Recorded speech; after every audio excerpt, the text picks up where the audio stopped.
দর্শক, ঘটনাস্থলে রয়েছেন সহকর্মী সোহাগ আহমেদ, চলে যাচ্ছি তার কাছে। সোহাগ, শিক্ষার্থীরা কি কি দাবি তুলে ধরছে সে বিষয়ে তো জানাবেনই, সেই সাথে এই তাদেরকে সড়ক থেকে তুলে দেওয়ার জন্য কোনো কর্তৃপক্ষের সাথে তাদের আলোচনা হয়েছে কিনা এবং মানুষের যে ভোগান্তি সে বিষয়ে জানাবেন। সকাল থেকে ঢাকা পরিপ্রেক্ষিতে যে শিক্ষার্থীরা আছে তারা কিন্তু তেজগাঁও এবং সড়কগুলো কিন্তু তারা অবরোধ করে এবং বিক্ষোভ মিছিল করে। আমরা কিন্তু তাদের সাথে কথা বলেছি, তারা গণমাধ্যমের সঙ্গে বেলা 1:30টার সময় কিন্তু তারা কথা বলেছে। তারা গণমাধ্যমকে জানিয়েছে যে আসলে তাদের যে দাবিগুলো রয়েছে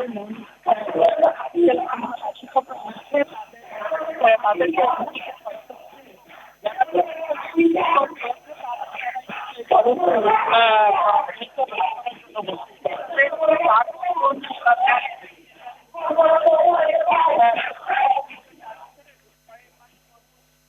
সেমিস্টার গুলো পরিপূর্ণ করতে হবে, এমন দাবি সহ মোট 6টি দাবি কিন্তু শিক্ষার্থীরা আমাদের কাছে জানিয়েছেন। আরেকটি বিষয় তারা কথা বলেছেন যে তারা আগেও কিন্তু হয়েছে বা উপদেশ হচ্ছে তাদের দাবিগুলো কিন্তু তারা উপদেশ তাদের দাবি দেওয়ার বিষয় কিন্তু তাদেরকে গুরুত্ব দেয়নি। তারাও এই রাজপথকে আসলে বেছে নিয়েছে এবং তারা বলেছে যে গণমাধ্যমের পাশাপাশি হচ্ছে উপদেষ্টা, শিক্ষা উপদেষ্টা এবং প্রধান উপদেষ্টার সাথে তারা কথা বলতে চায় এবং উপদেষ্টা এবং শিক্ষা উপদেষ্টা যদি তাদের এই মেনে নেয় তাহলে তারা সড়ক থেকে তারা চলে যাবে এবং তারা আরো কথা বলেছে যে 6 দাবি রয়েছে, তাহলে এই 6 দাবি তাদেরকে মানতে হবে অথবা তারা এখান থেকে সড়ক থেকে তারা অবরোধ তুলবে না। আমরা কিন্তু তাদের সাথে কথা বলেছি, এই মুহূর্তে সরকার, বর্তমান সরকার যদি তাদের এই দাবিগুলো মেনে না নেয় তারা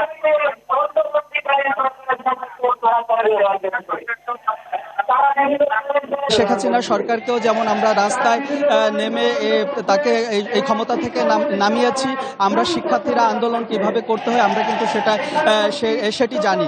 আমরা রাত থাকবো যতক্ষণ পর্যন্ত, অর্থাৎ আজকে সারা রাত থাকবো, সারা দিন থাকবো, প্রয়োজন হলে আগামীকালও থাকবো। অর্থাৎ তারা বলতে চাচ্ছেন যে যতক্ষণ পর্যন্ত তাদের এই 6 দফা দাবি বর্তমান সরকার মেনে না নিবে ততক্ষণ পর্যন্ত তারা কিন্তু এই রাজপথে থাকবে এবং তারা কিন্তু এই আন্দোলন থেকে সরবে না।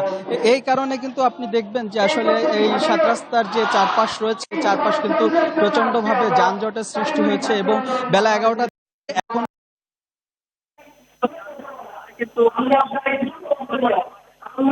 কিন্তু সম্মুখীন হতে হবে এবং প্রচন্ড মানুষ কিন্তু ভোগান্তিতে পড়ছে। তার ভিতর শিক্ষার্থীরা অ্যাম্বুলেন্স এবং গণমাধ্যম কর্মীদের যাতায়াতের জন্য তারা কিন্তু ব্যবস্থা করেছে। আমরা কিন্তু সাধারণ যে পথচারী রয়েছে তাদের সঙ্গে কথা বলেছি, তারা কিন্তু এটাকে খুব বিব্রতকর অবস্থা রয়েছে। তারা বলছে যে তাদের যে আন্দোলন আছে তারা অন্তর্বর্তীকালীন সরকারের সঙ্গে কথা বলে তারা এটা সমাধান করুক। এর কারণে কেন সাধারণ জনগণ কেন এই বিভ্রান্তিকর অবস্থায় পড়বে। এবং সোহাগ, ধন্যবাদ আপনাকে।